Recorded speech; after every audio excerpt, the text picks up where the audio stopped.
Hi, everybody. Welcome back to another episode of the Hugh Capital Podcast with yours truly, Jerlisa Juju Fontaine. So, today we have a very special guest. This episode should have happened a long time ago, but better late than never. And who are we doing it with today?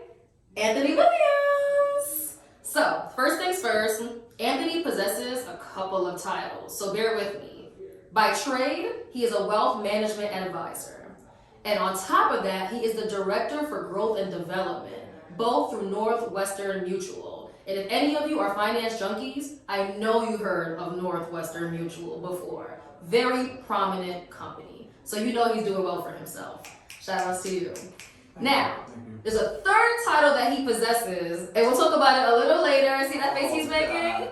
Anyway, that title is Our Fearless Leader. But we'll get into why we actually call him that. So I'm going to simmer down because I'm going to get too excited. But before I start bragging about Anthony, because there's so many things that he does that I think are very aspiring, I think that he can share with you all a little bit about who he is and where he comes from. Yes, so I'll give you guys my 30-second commercial, 1-minute commercial. I'm from the Bronx originally, Jamaican Ghanaian descent. At one point, ball was life. I had those hoop dreams. I wanted to make it to the NBA. But turns out, I'm tall, but I'm not that tall. I can't really jump that high. Like, I shoot the ball really well.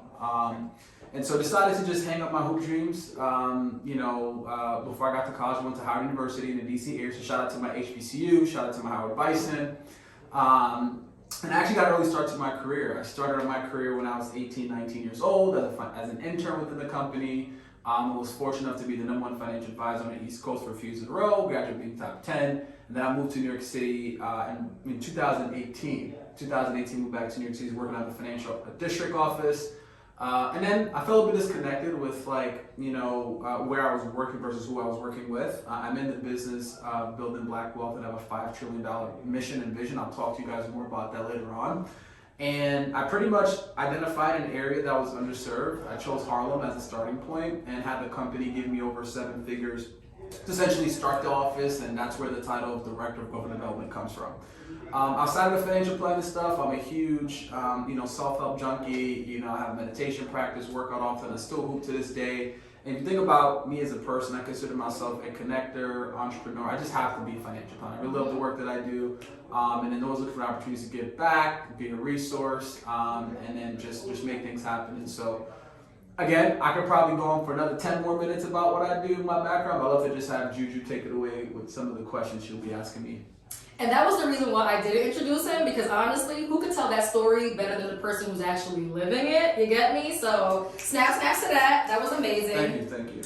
And what I really want to focus on out of everything that you just said, I think that for everybody listening, they can tell that you're very ambitious. They can tell that you are somebody who can write a goal on paper or keep it in your head, but not only do you hope to accomplish it, you do it. You're an executor. You're not a dreamer. Anything you think can become your reality, and I think that's very important because he made that comment about how he started doing this since he was around 18, 19 years old. And for a lot of us who are in college, you come with a plan, but oftentimes that plan can change. And the first thing that I want to ask you is, as somebody who started this journey so young and you knew what you wanted to do, what were your options? Because finance is so big, it's so grand. Yeah, there was a lot of different options. When I first started into this field, I never woke up and was like, oh, I want to be a financial advisor. I can't wait. But to be honest, I always had a passion for personal finance in the beginning. I had my first retirement account when I was 18, when I had my first job at Domino's. I had my first life insurance when I was 18. So I was into the personal finance space. But also I wanted to be an entrepreneur. I wanted to run my own practice, run my own business. So when I think about the financial advisory role, the career trajectory, it kind of married both of those worlds together. But let's say if someone doesn't want to be the business owner, probably wants to be financial planning, now more than ever, there's so many open roles in financial planning. You can be someone like me where we start from scratch and you have to pretty much do everything in the financial planning space, or you can come in as an analyst working for a bigger team. You can come in as a wholesaler. We work with financial advisors. And so a lot of the roles can be one, if you're someone who's super technical and you're hey, I just want to be behind the screen, I find joy just creating financial plans, you could be a financial planning analyst. If you're someone that's more like extroverted and like wants to build connections and meet people, you can be someone like me, a financial advisor who's more in the offensive role. Okay. Or if you're like, hey, I'm a little bit of both, well, you can do that as well. Right. So this industry is changing a lot. And so I think that there's gonna be a lot more roles in the future. And even let's say if you're an entrepreneur where you're like, you know what, I want to be around finance, I don't want to be in it, but I just want to be just involved. You can even be like a consultant to financial. Like a lot of financial advisors need marketing help, they need content help, and so you can even have like a side business helping financial advisors as well. So it's pretty much understand like what do you like, what do you don't like, and are you willing to put the work in to get where you need to get to. I love that. Yeah. And if you're listening carefully, you keep hearing this word, entrepreneurship. And the reason why he's saying that so often is because something that you probably don't know, even though you hear that he is a financial advisor / wealth management advisor, and he's doing it at a company or with a company, it is not necessarily a job, like a 9-to-5 job. So I could explain the science behind that, but I'm going to ask you, explain to them why being a financial advisor at Northwestern is actually being an entrepreneur. Yeah. Yeah, so within the industry in general, there's many models that you can go approach when it comes to being a financial advisor. So the first step could be you can do something like I do, where we partner with a major institution. And the benefit of partnering with a major institution is that they have resources, they have billions of dollars. And so what I do is I have my skill set, I have my network, my abilities. I said, hey, Northwestern, this is what I need. Well, they can write the check. They can write the check for an office, they can write the check for your office space, phone, things like that. Plus, they can also give you the products to be able to deliver to your clients, right? So that's pretty much what it means to be like an entrepreneur. So what it means to be an entrepreneur within this corporation, I think one, you're building your book from scratch. Like no one's coming to you say, here's your clients, go service them. It's literally you have to go out there, build relationships and whatnot. And so that's what gives it that entrepreneurial aspect of it, because you're in control of marketing. Yep. You're in control of sales. Yep. You're in control of the servicing. You're in control of delivering the actual plan. Yep. Right?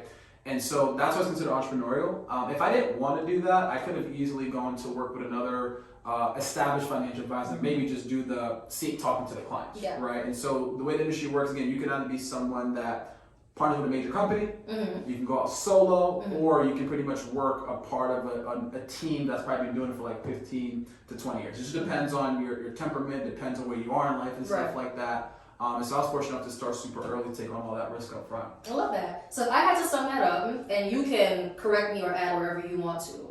As you're listening to this, if you're starting to feel like this is something for you, what I'm hearing that everyone who's listening should be thinking about is, can I pursue entrepreneurship? Am I disciplined enough to pursue entrepreneurship? Am I willing to partner or collaborate or work with a larger institution to empower my business as a financial advisor? Am I an extrovert? And why is being an extrovert very important? Because am I able to do the necessary marketing and sales to actually attract the clients that I want to have as a financial advisor? And I elaborate on that part about the clients that I want is because, once again, like you had mentioned, right? When you were first working for the institution, you didn't really have the opportunity to expand on the kind of clients that you wanted to have. Not that you're exclusively trying to work with one group, but you wanted more diversity with the group that you're servicing, right? Exactly, yeah. So once again, it's about having that power and that opportunity to actually choose your clients and choose the people that you want to serve. First of all, Anthony is so smart because one of my questions was definitely going to be how do you attract clients, and we're not done there actually, we're going to come back to that. But before we actually do that, answer was phenomenal. What I really wanted to ask you was, everybody can speak about the start of their journey doing something. So Anthony's start was being an intern at Northwestern Mutual. But I think the thing that we really want to learn from Anthony is, how do you go from being an intern to being someone who can actually run and operate a whole office far from the financial district? Like, you're in Harlem and you're running this. So what did you have to do to prove to everybody around you that I'm the guy that should be taking on this initiative?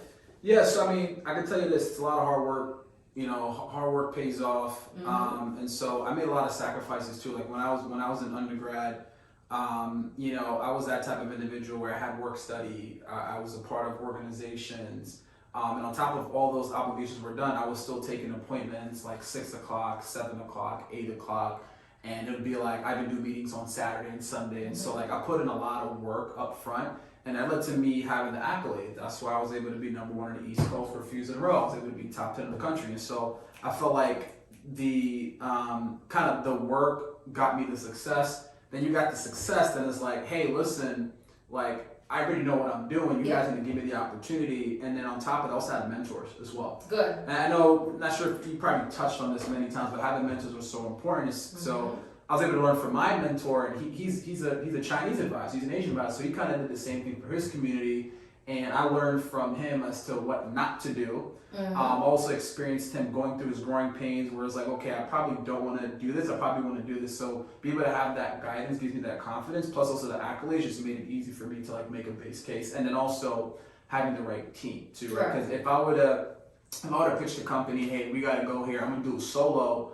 Not to say we would have failed, but I think my life would have been out the window. I would have been doing everything, but I did have a really strong core group of guys that I was mentoring and working with, plus the mentorship, plus the accolades. Kind of that's how it all come together. I love that. I want to highlight. Okay, question. You mentioned mentorship. Do you know the word sponsor? Yeah. Yes, it's interesting enough.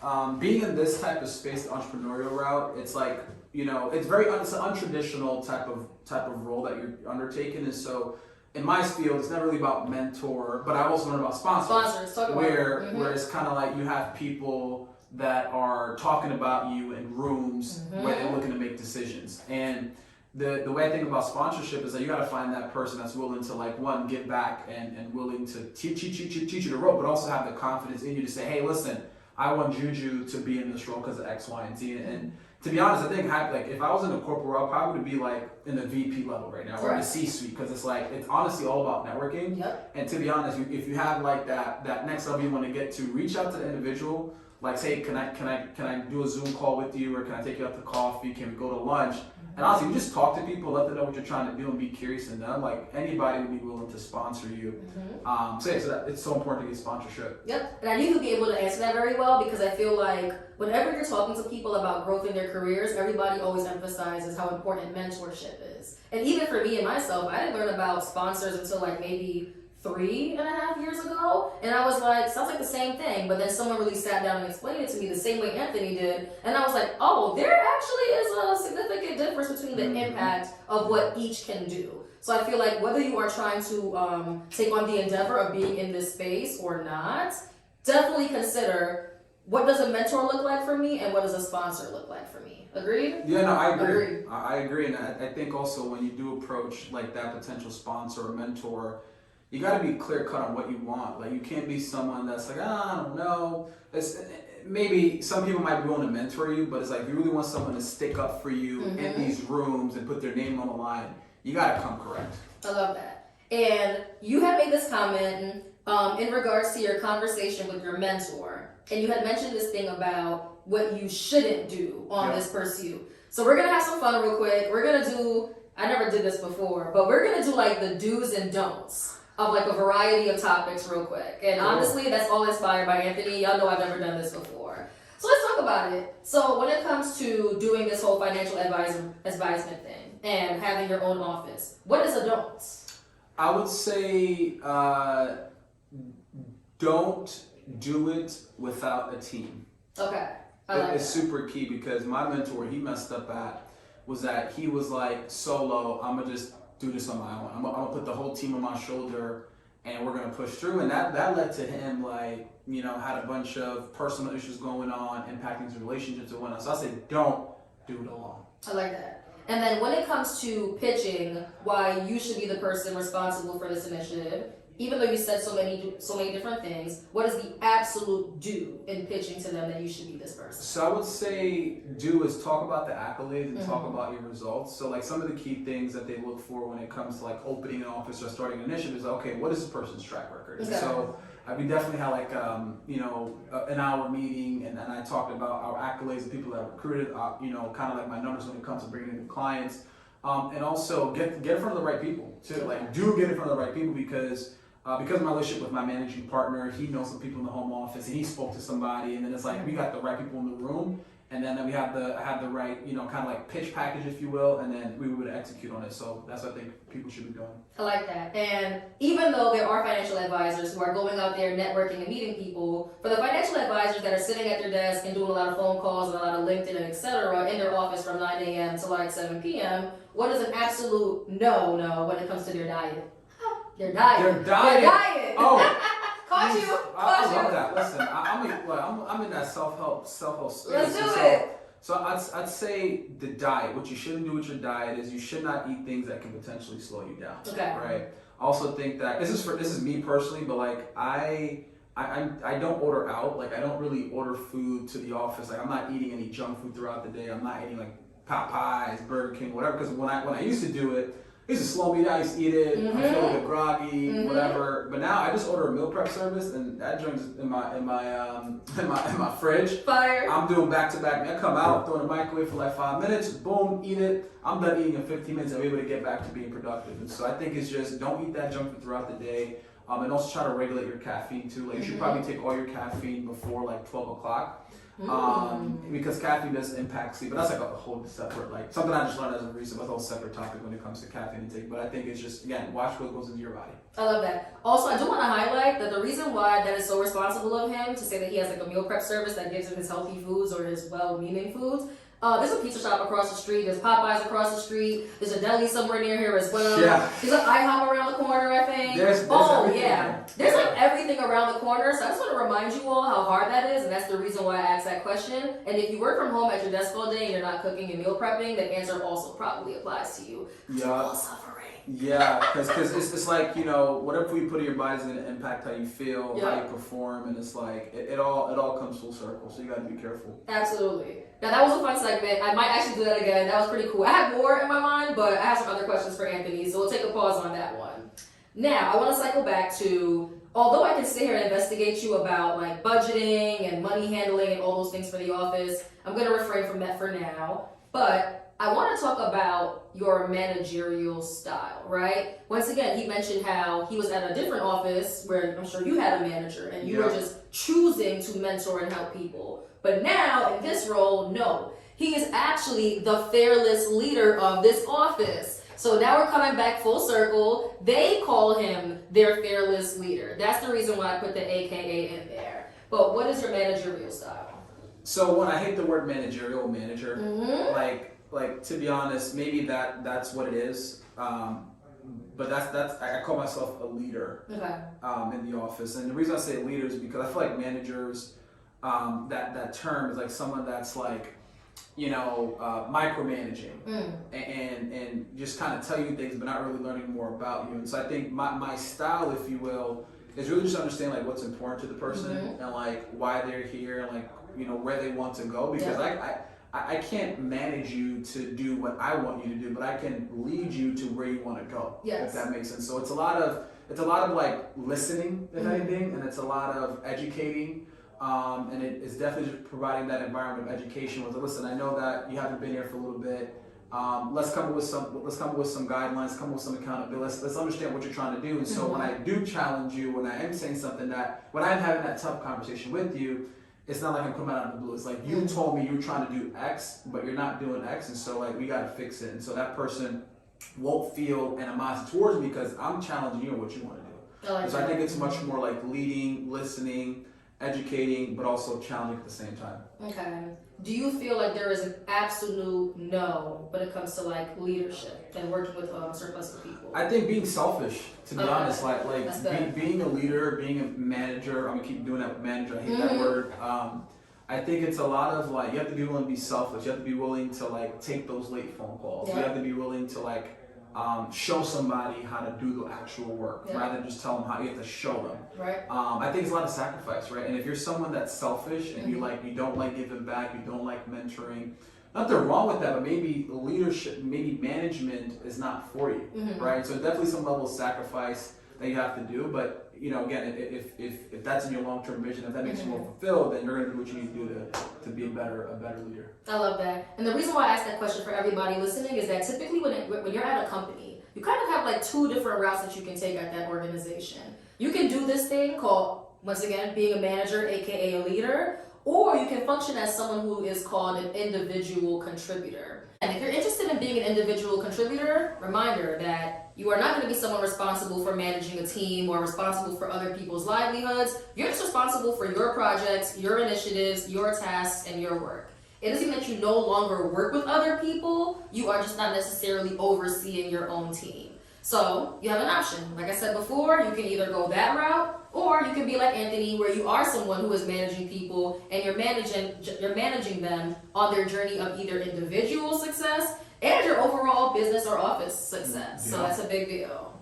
Agreed? I agree 100%. Awesome. Now, I did promise you all that we would circle back and come back to Anthony on that question about how do financial advisors get clients? But while that's my question, I'm actually going to paraphrase it and I'm going to say, Anthony, how do you get your clients? Yeah, so many ways. Okay. There, I like to call it multiple sources of referrals, or multiple sources of lead generation. And so, first and foremost, starts with like getting introductions from clients, right? If the people that we work with find value in the work and they appreciate it, they just tell us about their friends, their families. That's like that's where it all started for me. And then little by little it started to transform to like me connecting with local organizations. I do a lot of work with, I used to do a lot of work with the Black Law Student Association, the Medical Student Association, the Black Nurses Association. So I did a lot of speaking engagements. And that led to people reaching out to me and me invited to speak again and kind of just be part of their conferences. LinkedIn, right? So it's cool because I'm able to target people. I know their job title, which can relate to like how much money they make and stuff like that. And depending on how much money you make would determine what problems you have. Okay. Right? So I'm able to target people through that channel. Doing content, I may make some few like self-help videos, business videos. People can relate to it, and so I'm kind of like always top of mind for certain people. What else? Networking events. So I'm just out there in different places, and so I can't really sit and be like, oh yeah, this is exactly how I get our clients. So it just happened from so many different areas, but yeah. So you have to be able to have many irons in the fire. I like that. You can't just focus on one thing because let's say one thing goes down, it's like, well, what's going to happen to your overall business? So I think it's a very we take a multifaceted approach. Social media.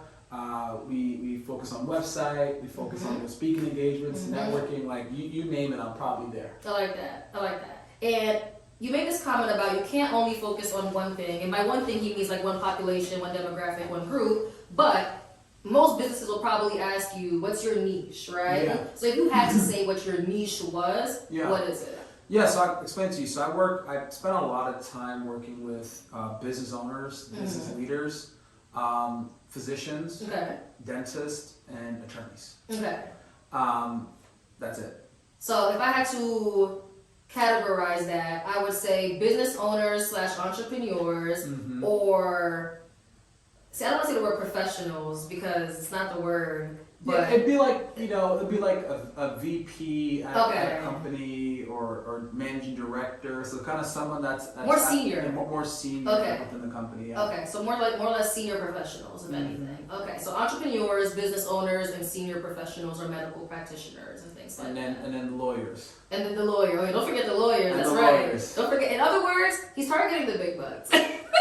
He's not going to say it, but rightfully so, right? Listen, this is a business where you are helping people make smart decisions with their money. And in reality, as you select your clients and you choose who you want to work with, you should also be thinking about how to be smart with not only the money that you have in your bank account, but how to grow the money in your bank account. Exactly. And that's working with people who are high earners as well. Yeah, and not to say that, let's say someone isn't a high earner, I'm not gonna turn them away, right? Because I did, my family, we weren't considered high income earners at all.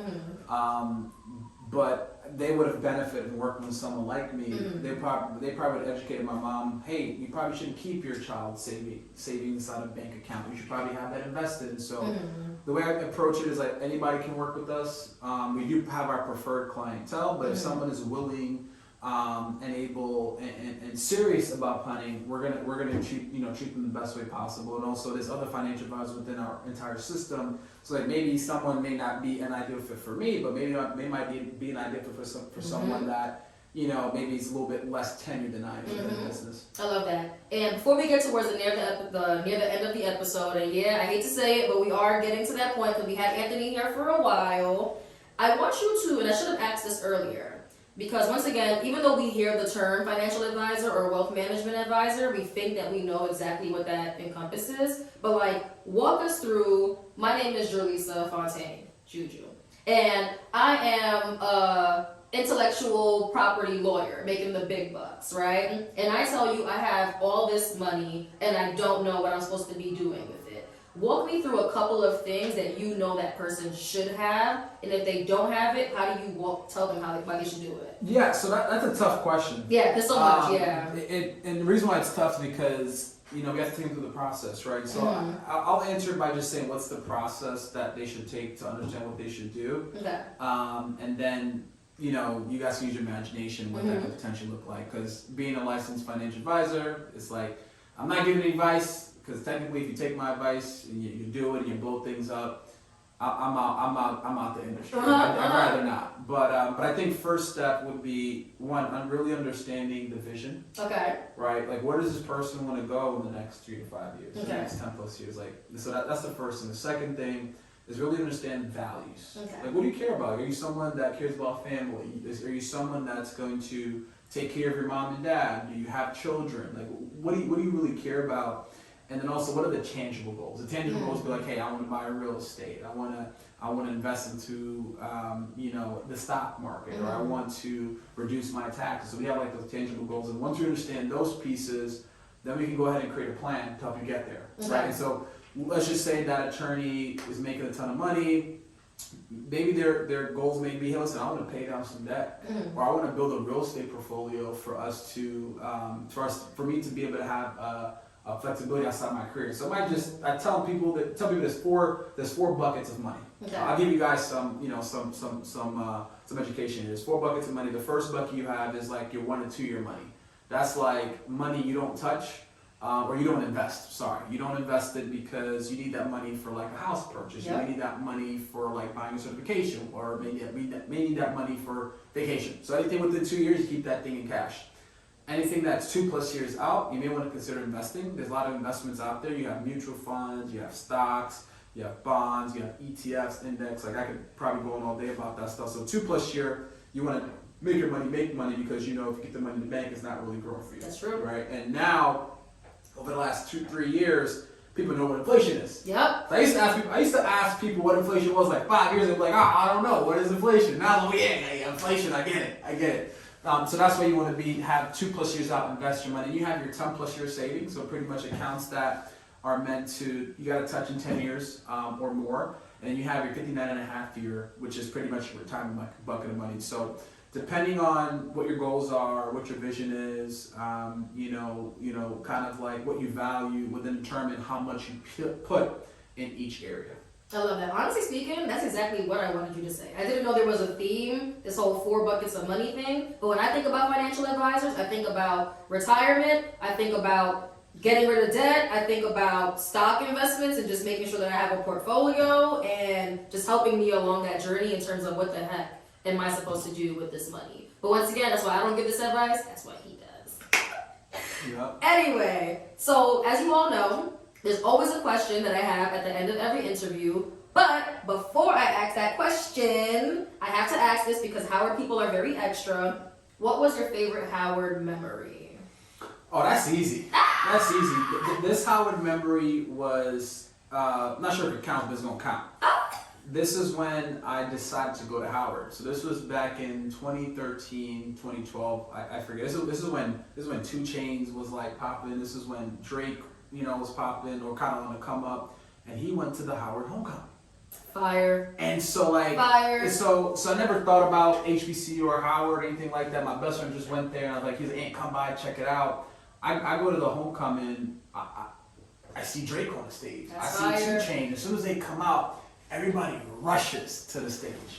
And on top of that, I got to see all the beautiful black people that were there, and I'm like, I'm coming here. Yeah. And it was crazy. I didn't even do research. Like, as wild as like, I belong here, and it turns out, it's one of the best schools for people who look like us, and one of the top business programs in the country. Like, all right, I lucked out. But yeah, that's one of I would never forget that homecoming. back in 2013. It was the best thing, and I still think it was the best investment I ever made in my life to come go to HBCU. Yeah. Shout out to the HBCUs. And that's why I asked them this question, y'all. Because one thing about them, they love their schools, all right? So I always ask that question, what's your favorite experience? But anyway, my very final question for you, Anthony. Are you ready? Go ahead. Also extra. What does the future of financial advisement or wealth management look like? Great question. A lot has changed, I think, in the last, let's say 10 years, Okay. right? Because in the past, it used to be that in order for you to purchase a stock or in order to get access to some type of information, you had to go through somebody. Mm-hmm. Now, this day and age, you have all of these low-cost service providers, such as Betterment, Wealthfront. You got Fidelity Go. You have Merrill Edge. So you have a lot of these platforms where it literally costs nothing to invest. And so, however, that's like a blessing and a curse at the same time, because, if you try to limit the professional who does it for a living, it can lead that client or that individual making these decisions that can really impact their financial future, such as like doing options trading, right? Or they tend to make a bad trade and now they owe the brokerage firm $60,000, $100,000. And so I think it's becoming easier to get access to the financial market. But also think even with social media, you have a lot of information out there. Like I get lots of phone calls from people. Anthony, I saw this video on TikTok. Can I do this? I'm like, can you do what? With who? I was like, you have no business looking at that. Right. Or this is something that is not really suitable. It's a lot of risky there. And so I think what's gonna happen, it's gonna be able to have a lot more people making mistakes. But also the fact that a lot of business models are changing for financial advisory firms, where it used to be like, hey, if you want to get a financial advisor or a financial service, you had to have $250,000, right? It's like, yeah, you don't have to get $250,000 today. You may have it in the next 5, 10, 15 years, plus your income is going up. However, you would probably benefit from getting the service before you get that money, right? And so a lot of firms are switching it up where now it's like, if you can afford the fee, you can just pay the fee as long as you have the income to pay it, and then you can actually receive that service. I think a lot of advisors are going to be switching their business models to being more of a fee-only type of place, because the cost of investing is actually coming down really low. And I also do think that there's going to be a huge, I'll say, boom in having diverse advisors. There are a lot of these, like the CFP board, Certified Financial Planning Board, American College, are really pushing diversity within this space. And so I think there's going to be a lot of uptick in building wealth for these other minority communities that may have been overlooked over the last 20, 30, 40 years. And so if I were to sum it up, I think access to financial plans will be easier. I think it's going to be harder to determine what's good information, what's bad information. But also I think it's going to be able to, people are going to be able to take a little bit more control of their money. Okay. So I think that's what's going to be in the future. I feel like I learned a lot from that. And for everybody who's listening, I think that you heard it twofold, right? You heard about the experience as someone who is providing that service, but you also had an answer to you as someone who may be on the client side of it and what you may experience with these firms. So I feel like the way I asked of you, I thought you would have answered it one way, but you actually answered it in 2 different ways, and I appreciate that. Cool. Yeah, So, no doubt. like I told you guys before, if I had a chance, I would keep it for 5 hours and we would keep talking about a lot of different things. I'm about to charge you for that. Yeah, and he'll have to charge me a fee for that one. That's right. And as he should, right? Because he's a busy guy. But Anthony does have to go. But Anthony, what I will say to you is thank you so much for your time. I think that you've given us so much information about career trajectory, being a manager, being smart with your financial decisions. And by being smart, it includes getting a financial advisor or a wealth manager, and also what it looks like to actually start and run your own office in a place that's probably not new, but newish to you in a professional sense. Exactly. Thanks for having me. Really appreciate the work that you're doing. Stuff like this is not easy, and you have a plan and you execute, and anything I can do to step in, help, and give back, I'm all for it. What a fee. Not this time. Not this time. Thank you all so much for listening, and we'll find you again soon. Bye, everyone.